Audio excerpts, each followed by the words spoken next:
Well, Hollywood's been acting as the government's mouthpiece for decades. They might as well at least get overt funding now for the people that walked off their job back in May, and then they also had their compatriots join them in July.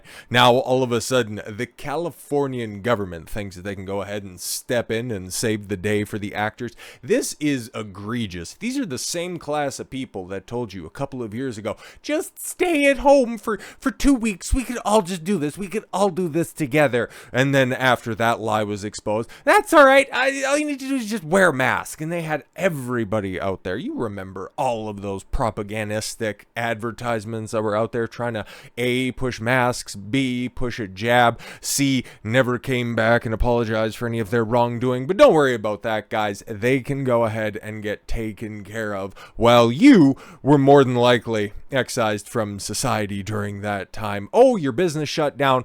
Well, that's all right. Hopefully your building's got life insurance. Oh, what's that? We didn't tell anybody that they had to get a jab. We just, wouldn't allow them to go to work. Wouldn't allow them to take domestic travel if they weren't wearing a face diaper. But now you have people that chose to not work getting paid by the government because they're simply the megaphone for the Democratic Party. This is some wild ass shit. And again, I need to reinforce the fact that these are the same people that told you to stay at home. These are the same people that closed down businesses while they also allow Hollywood to work at the same time. I don't want you to forget this because this is going to be the building blocks on something far more nefarious in the near future. But let's focus on this right now. California Senate passes a bill to give striking workers access to unemployment insurance. Again, these people walked off the job in May. That was the writers the first time around. And then in July, joined by the actors that are out there. And because these people are such poor financial planners, they need to get funded by the government. I guess that's why The Rock and Oprah just decided to, start another fund for Hawaii and not fund it directly because they need to make sure that their investments are properly taken care of in these very trying times. Because you think, now that they're going to be getting this funding, it's going to Governor Newsom's desk, and obviously he's just going to go ahead and go, yep, no, that'd be great because these people are fighting for what's right. And he can also point to the other unions that are going to be striking here very shortly. I think there's a trucker one that's also in the works, and then there's the auto workers union in Michigan that is, I think that started last night or it starts tonight. It's something like that, but there's going to be a lot of other unions that are joining in on this as well, including there was an injunction or somebody was trying to push the video game industry in order to join this strike as well. It really is just exposing two things actually of importance: how corrupt unions are, because the demands of the actors and the writers are completely and totally ridiculous. I'm not giving a free pass to the studios, and they're just as equally shady. But then at the same time, the unions not sitting down at a negotiating table, because it was just also announced today as well that the meetings between the heads of the WGA and the Film Actors Guild, get it, canceled a meeting with some of the studio heads, meaning that this isn't going to be ending anytime soon. Some insiders are saying maybe early next year. And for the most part, nobody really notices anything unless you were an avid watcher of late night television, which, hi grandma, I don't think anybody's really going to start noticing this until the new shows are supposed to be rolling out, until a bunch of boomers start going, where's my Law and Order? Where's the generic cowboy show 658-934? I really liked that one. What happened? Where did it all go? For most people, they don't give a fuck because the shit that was being spewed out onto the screen, nobody has really had that much attachment to. For every House of the Dragon, there's 360 different variations of Velma that got shat out by the same company. Remember, that was Warner Brothers at the end of the day. This isn't about, people trying to get their fair share. Where are you hearing all of these things continue to cross over? It's so strange. And to just harken back to the second point of what's being exposed with the unions right now, just how closely linked they are to the Democratic Party. So let's just go ahead and continue with this. A bill that would make striking workers in California eligible to receive up to $450 a week in unemployment insurance benefits passed in the state Senate on Thursday by a vote of 27 to 12. Senate Bill 799, which passed in the state assembly last month, now heads to the desk of Gavin Newsom, who can either sign it into law or veto it. But, it's more than likely going to get signed into law. That's why everybody's talking about it right now. His signature, however, is by no means certain. Come on now. Last year, he vetoed 169 bills. Which ones were those specifically? Probably ones that would just go ahead and defer any sort of emergency COVID-related powers. You know, he still wants to hold on to those for as long as he can. And signing nearly 1,000 in 2019. A similar bill failed in the Senate by just 2 votes. A similar bill in 2019. Was there a strike going on at that time? Was this specifically for the entertainment industry?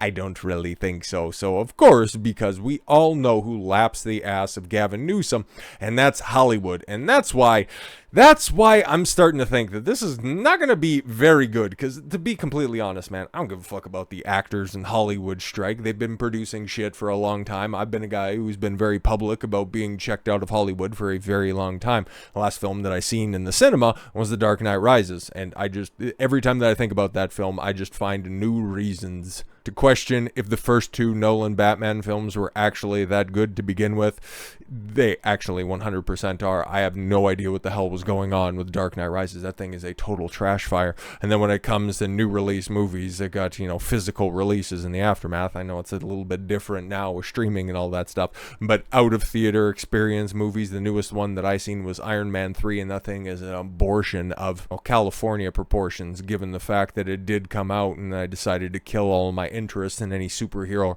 or brand new films right after that. But this right here, as everybody knows, Hollywood has lapped the ass of the Democrats for such a long time.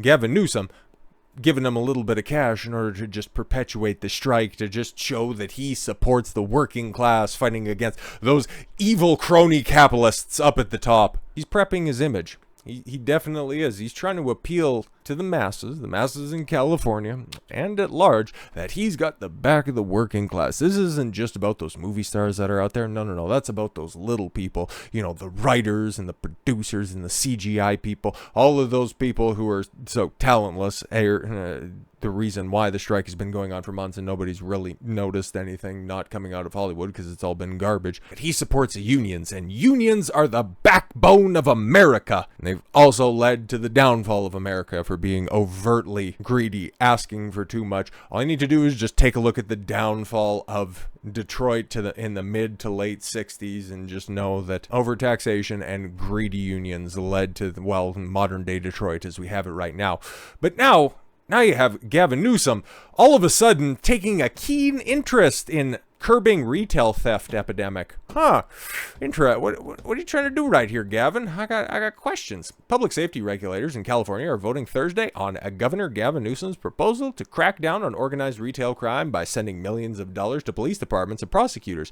One of the guys who was more than willing to listen to all of the cries to defund the police, all of a sudden, right around the beginning of an election cycle, just seems to start caring about cracking down on one of the most public deteriorations of California. Interesting. The Board of State and Community Corrections vote to greenlight a $267 million investment distributed among 55 cities and counties. Funding would be delivered as soon as October 1st if approved by the board. Mr. Newsom, a Democrat, said the funds would let local police hire more cops and help district attorneys dedicate more time to pursuing charges against robbers who have been stealing 6 figures worth of merchandise. Collectively, yes. Because that $950 threshold, it's not so much of a reason why security guards or police officers would stop a shoplifter now. They're more like guidelines. But yeah, as you can see, the roving gangs of one specific color, they can't quite figure out a unifying characteristic of those characters. They're just always wearing hoods and, just well covered up. It's very strange. There's no identifying features in them, of course, no. Collectively, 6 figures together, or definitely if they're hitting multiple stores in the same day, but those people don't like to work that hard. Enough with the brazen smash and grabs, Mr. Newsom said years after this has been a problem, with an unprecedented about $250 million because California can just go ahead and print money, even though they're how much in debt? Don't worry about that, though. Californians will soon see more takedowns, more police, more arrests, and more felony prosecutions when shameless criminals walk out of stores with stolen goods. They'll walk straight into jail cells. I just can't wait for the spin when he starts throwing black guys in jail, how all of a sudden that's going to be a good thing for the state of California.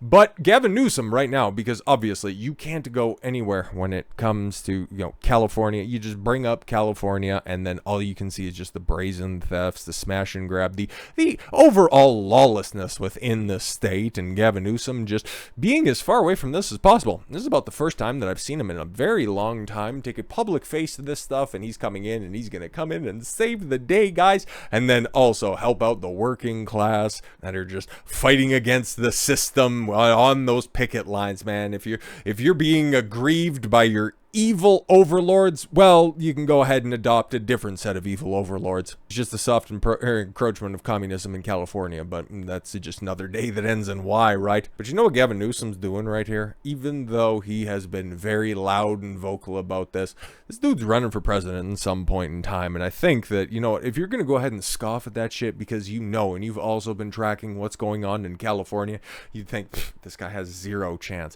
But he's also relying, like so many other politicians are as well, that you have a goldfish memory, and that you just remember, oh, he cleaned up all that crime. Who started the crime? Don't worry about it. That's fine. He cleaned it up and all that stuff. He's hoping to get Hollywood running once again, just showing that, yes, if you are being mistreated by your employers, the government of California has got your back, and you go ahead and you fight for what is right out there. And then in turn, once the studios eventually start going once again, just like they carried the water for the government back in 2020, Hollywood will once again carry the water for whoever the Democratic candidate is in 2024, or highly likely, if Gavin Newsom doesn't run in 2024, runs in 2028. But let's focus on 2024 for a second, because all of the hoopla surrounding Trump and, what'll eventually happen with the Republican side of that ticket, you take a look at all of the news that's going on with Biden. There's the impeachment inquiry. Hunter Biden just got indicted on a gun charge, which I'm not too sure if I did a video on it yet or not, but I've seen some people talk about it and, put their ideas out there when it comes to what exactly that means. It's more or less just a means and method in order to give Hunter Biden a Fifth Amendment immunity so that he wouldn't have to testify for any of the terrible business dealings resulting from any of the discoveries that were found on his laptop in regards to his father's impending impeachment trial. You don't have to worry about that stuff. So it's kind of a cover that'll just be drug on for as long as it needs to, and then eventually just result in a plea deal that doesn't look all that dissimilar to the one that got turned down. And we're not for sweetheart plea deals anymore. Just shut your fucking mouth. We know exactly what's going on right here.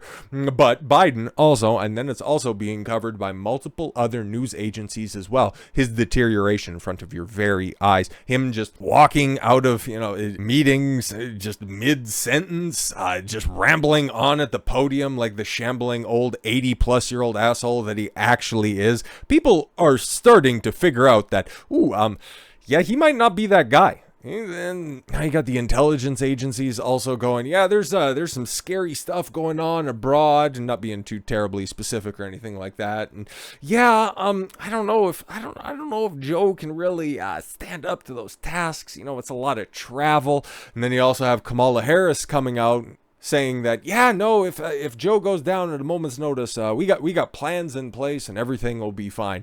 I'm thinking, man, just to affix the tinfoil hat for a second, they're getting ready, man. If it's not for 2024, it'll just be a quick bait and switch in the aftermath. If we end up getting that Trump and Biden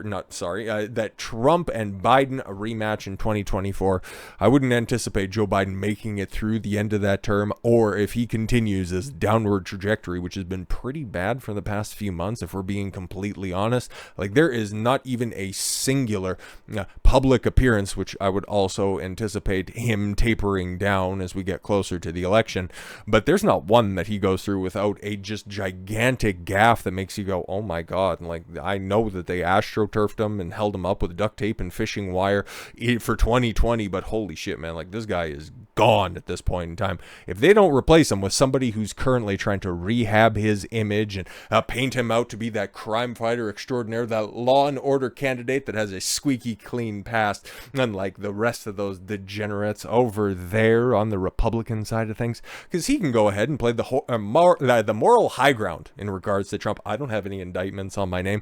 He's already every single time. And when it comes to being a governor on a governor-to-governor basis, I definitely prefer DeSantis to Newsom. But on a debate stage, like Ron DeSantis, I like his policies. The dude has zero charisma. And that's the one thing that I do worry about when it comes to Gavin Newsom, because the public at large are kind of asses because they just circle around a charismatic individual. Part of the reason why Trump got all the attention, then everybody, came for the charisma, stuck around for the policies. For Gavin Newsom, though, he is the quintessential politician. Smooth talking, can definitely command a room. He can go ahead and deflect with the best of them. That's why I think he is the most dangerous person that's on the bench for the Democrats right now. When just wait until they deploy him. And if it has something to do with, there's some scuttle in the background that Joe Biden needs to pick a better running mate for 2024 because nobody likes Kamala Harris. Gavin Newsom, he is just one phone call away, and that's why I think he's taken all of these additional steps to make him and the state of California look a little bit better. It's like painting the outside of a house, but that's actually a trap house, and all of the walls inside have been eroded by years and years of cooking up crack, and there's this weird smoke that keeps bellowing out of the chimney. We can't quite understand it. We don't need it to make sense anyways, because Orange Man bad, Republicans bad, Democrats, well, generally good, right? Default Democrat is a thing for a reason, because most people think that Republicans, they're those evil ideologues. They're just those rich people in the ivory towers, like everybody running Disney, like Bob Iger and Kathleen. Okay, actually, don't dig through any of that stuff, because then you'd realize that this is just a basic big Democrat money laundering scheme that's just intended to enrich themselves and their friends. But hey, I thought we were already off the Biden topic. So with all that said, thank you all very much for the gift of your time. I've been Don Consuelo. I want you to follow your gut and get after it. Take care, everyone.